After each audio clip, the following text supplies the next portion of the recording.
Hello students. So today we are going to discuss, in the last class we discussed something about few points about online transactions. Then we discussed about how to what are the internet security measures needs to be taken, what are the best practices for security, and now we'll be discussing about few guidelines for managing strong passwords.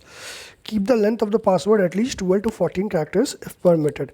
So the lengthier the password, it's better it is. Avoid keeping password based on repetition, dictionary words, letters or number sequences, usernames, relatives or pet names, etc. So we should avoid keeping usernames, passwords which are very common, like your pet name or a dictionary name or a letter or anything. Including numbers and symbols and passwords is if allowed. Try and use more of numbers, special characters and symbols. Use capital and lowercase letters and avoid using the same password for multiple sites or purposes. Avoid using something that the public or workmates know you strongly like or dislike. Use random password generators if possible. Example of a strong password is this. You may also use websites such as strongpasswordgenerator.com that can generate random strong passwords. To generate a strong password using www.strongpasswordgenerator.com, do the following. Open the web browser, type www.strongpasswordgenerator.com in the address bar and press enter. Click generate strong password. Notice the password under the new password. Backup of your data. Always keep copies of your personal data in additional media such as compact disc, pen drives, etc. So the next thing that you can do is you always keep a backup of your data. Whatever work you are doing on your system, whatever data, whatever files you have on your system should be backed up. You should have a copy of it in an external hard drive or pen drives, and this could be helpful in situation where you lose data. Keep the data away from unauthorized users. Use encryption softwares usually available with the operating system to protect your data from unauthorized users. If encryption software is not available with the operating system, use a third-party software. So if the data is very much confidential or you don't want data to be used by any unauthorized person, try encrypting it. So you can encrypt it using the operating system application that you already have, or you can use a third-party software. Keeping your username and password private. Never save your username or password on computers that are used in shared environments such as internet cafe.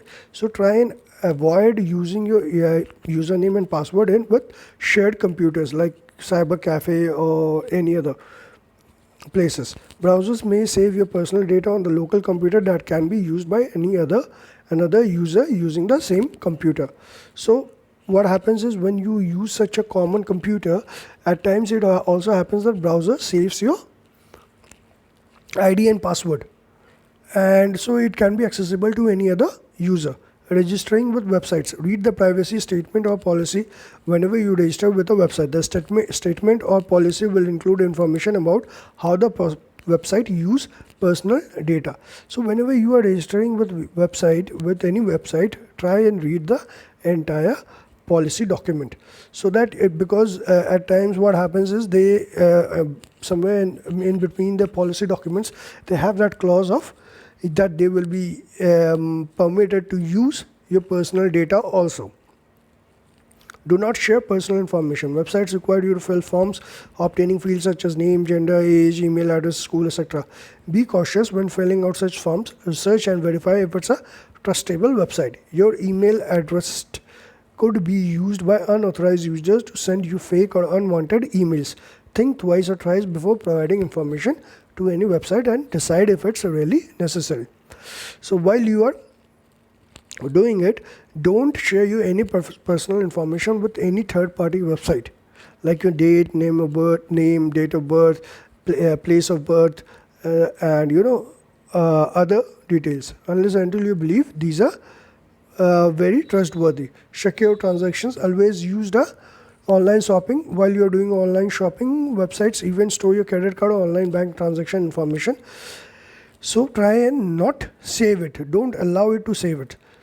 And always use a well verified website. Don't use a third party website. Use antivirus and anti-spyware software. So in the next class we'll start with how we can with these topics, and we'll continue in the next class.